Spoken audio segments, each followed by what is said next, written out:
Hi guys, welcome back. So for today's video, I think one of the best things we can do is to learn from the greatest. And José Raúl Capablanca was one of the greatest, the Mozart of chess. So I analyzed many of his games and I go through some of them quickly just to get to the point, just to get to the strategy that we can replicate in our games. I found 6, but maybe we can make other videos where we cover more of his strategies. So let's not waste time. Let's start with this one.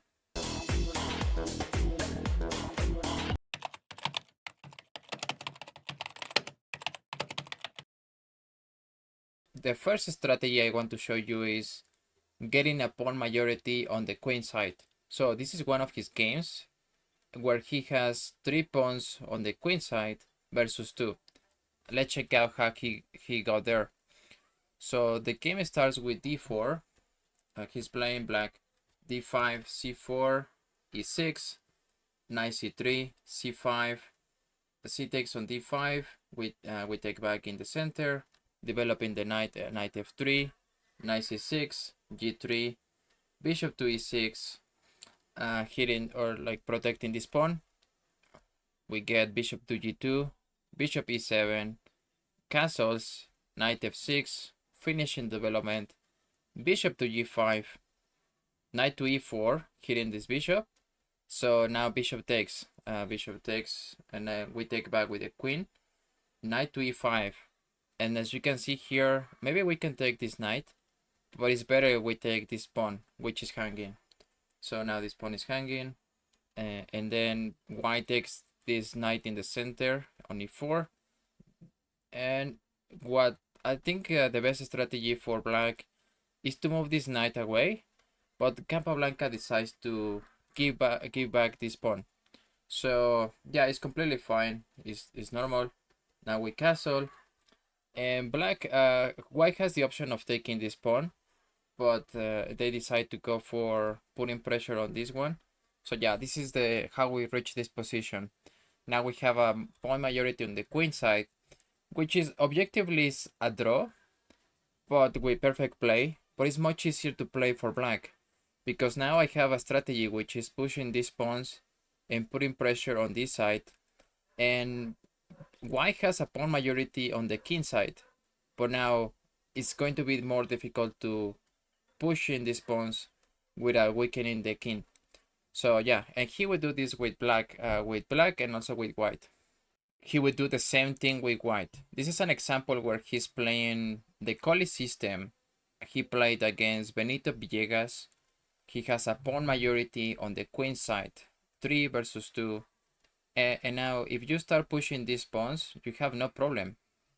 But if you push these pawns where black has a pawn majority, 4 versus 3, now you're gonna start weakening this king. So yeah, that is one of his key strategies for endgame play.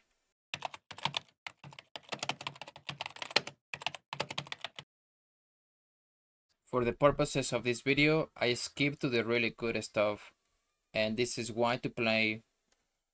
Capablanca has a pawn majority on the queen side, 4 versus 3, and this pawn is isolated, the d5 pawn. So now Capablanca starts with a pawn break with c4, and then black freaks out. They play queen e6, which doesn't look like a bad move because it's stopping e6. If we can play e6 in this moment, we're forking these two pieces. Actually, the best move in that position was to play f4. So okay, but we still get a lot of play. Now, after we take this pawn in the center on d5, e6 still happens. So we're forking these two pieces. One of them has to move. Bishop moves to b5. Now this queen and the rook are in trouble. So the best thing I guess to do is get this queen out of the way. But Capablanca goes like, I don't even care. I'm gonna take this bishop. So he takes this bishop, and if we analyze the position, it is still winning for white because we have these two passers, this bishop controlling this diagonal, and these rooks that can support these two unstoppable pass pawns. Now, white starts with d5, opening an attack on this diagonal, and after a few trades, we're gonna get into an endgame of two minor pieces versus the rook. And yeah, he will know how to squeeze in this victory, and this pawn is also very powerful. So yeah, this was a completely winning endgame for Capablanca. This is strategy number 2, and I want you to follow closely the king's bishop. So we get knight f3, d5, e3, knight f6, c4, c6, knight c3, a6, d4, knight b to d7, bishop d3, and then we take this pawn, bishop b4, castles, castles, queen e2. This is a strategy, which is really simple. It's putting your pawns opposite to the square of the good bishop, which is going to be in this case the light square bishop. So these are going to complement perfectly. And later in the game, Capablanca traded this bad bishop, right, for a knight, or for a bishop is fine. But yeah, this is the whole strategy. Another example of this, it seems like a very similar game, but let me show you. So we get d4, d5, knight f3, e6, c4, knight f6, bishop to g5, knight b to d7, e3, bishop bishop e7, knight c3, castles, rook c1, rook e8, queen c2, c6, bishop d3, d takes on c4, we take this back with the bishop, knight to d5, and now we trade this bishop, and we have a perfect complement of the light square bishop, and these pawns are in opposite squares, so we have a perfect complement with this, and white should be slightly better, and it's easier for white to play. Alright, what will happen if my bishop is not being active? So Capablanca will find a way to activate his bishops. In this case, Capablanca is playing with black, and this bishop is kind of good, but if we look at all of these squares are being covered. So he was like, okay, I have to activate the other bishop. And then he starts with b4. So b4, maybe it allows a try to happen. Like if they take this bishop, if they take with this bishop, you can take back. So it's playable. But then white takes back with the pawn, and we have this free diagonal to travel with this bishop. So after rook a1, then we can reroute this bishop and put it on this square. So that was his whole plan from the beginning. Okay, I'm gonna put this bishop here, and then later he traded. So after these trades happen, now we have a winning endgame. Two rooks versus rook versus bishop is winning for black. And after a few moves, David Janowski resigned. Because I think from this position, from this position he resigned because it's hard to stop these rooks from infiltrating this side of the board, and yeah, it's just losing. I think it's mate in 11, mate in 11 for black. This is a strategy number 3, very useful when we have a close position, and this is objectively winning for black at this point. So the first thing is Capablanca is going to reroute all of his pieces to the king side. That's where the action is going to be. And the second, which is kind of sneaky, simple, but powerful, is he's going to put this king in front of the most advanced pawn. So now he's going to stay there forever, and there is no way to push this or break to the position unless you start sacrificing something crazy. But this knight is covering these two pawns. So, and then black makes a huge mistake. The first thing, you also want to rewrite your pieces, put your rook here on g7 and start pushing these pawns. But black weakens the position by playing h6, and now we have more play with these two pawns, and yeah, that's how he's gonna convert the position. This knight is going to become active later. He's gonna trade this bishop. So, but yeah, the strategy so far was okay. Just rerunning your pieces to the king side or to the side you want to attack and where you have pawn breaks, and put your king behind the most advanced pawn. There are many lessons to be learned from this short sequence of moves. This is why to play, and the rule that I want to explain is the rule of 2 plus, which is saying we need two more attackers than we have defenders on the king side or on the king. So we have 3, 4, 5 attackers and really only 2 defenders. Possibly the queen can be counted.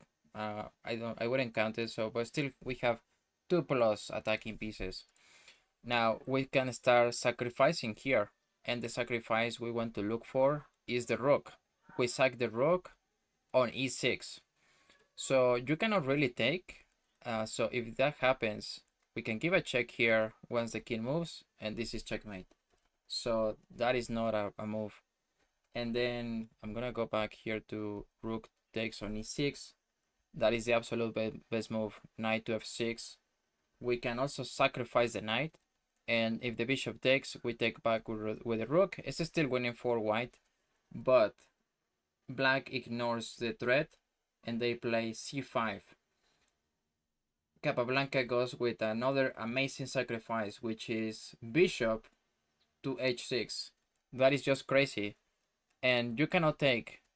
Maybe you can pause the video now to try to figure out why you cannot take. That is actually what happens in the game. So black takes, and we have a killer move. Okay, so the killer move is knight to f7. Yeah, that is how Capablanca finished the game, and black resigned on the spot. You cannot take here. This is checkmate. And yeah, there is nothing you can really do. So yeah, that is you can maybe you can move the king here. That is going to be the same checkmate.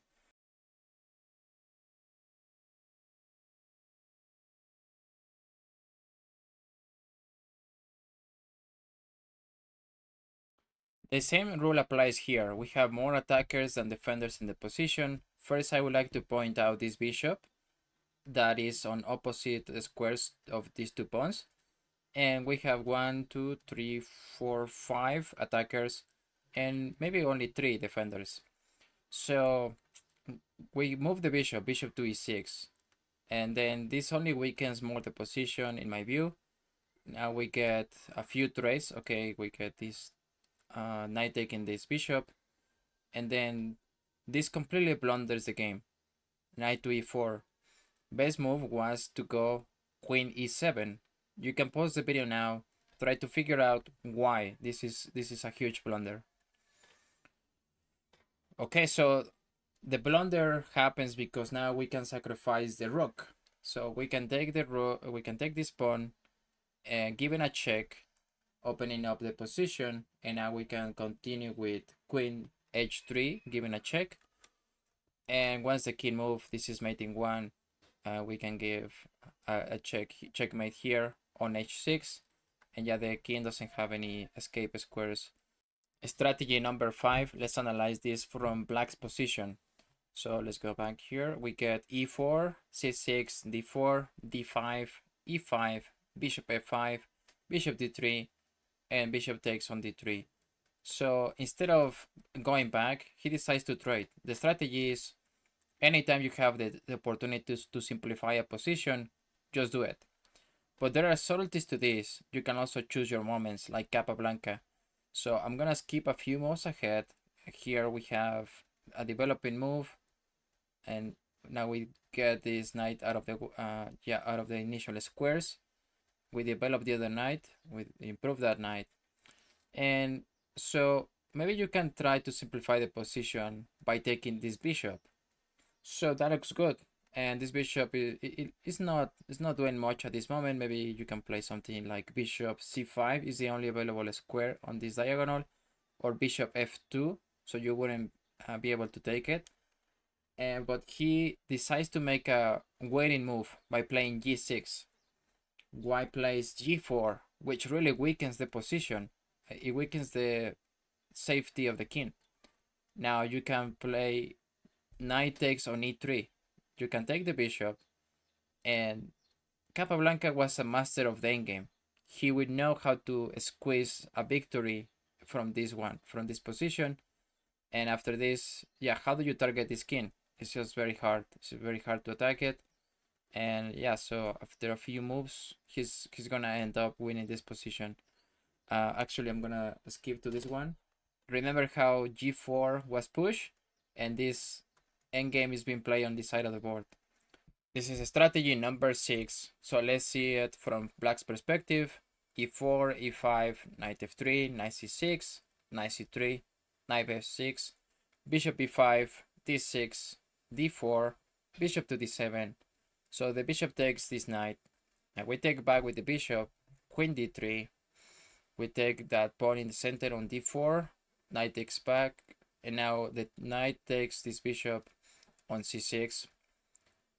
We take back with the pawn, queen a6, queen d7, and this is the strategy: prioritizing piece activity over material, because here we are going to be down a pawn, but I have a clear plan with black, which is fianchetto on the bishop, castle. So I'm gonna show you the moves. I'm gonna castle, and now white is gonna have to waste another move, retreating this queen to put it back into the game. And if we analyze this position, it's objectively a draw. I mean, it's also easier to play for black, as we have this open line. So I have this semi-open file and these other two semi-open files for my pieces. And this bishop is still underdeveloped, so it's gonna be much easier to play for Capablanca in this case. And yeah, he ended up winning this game.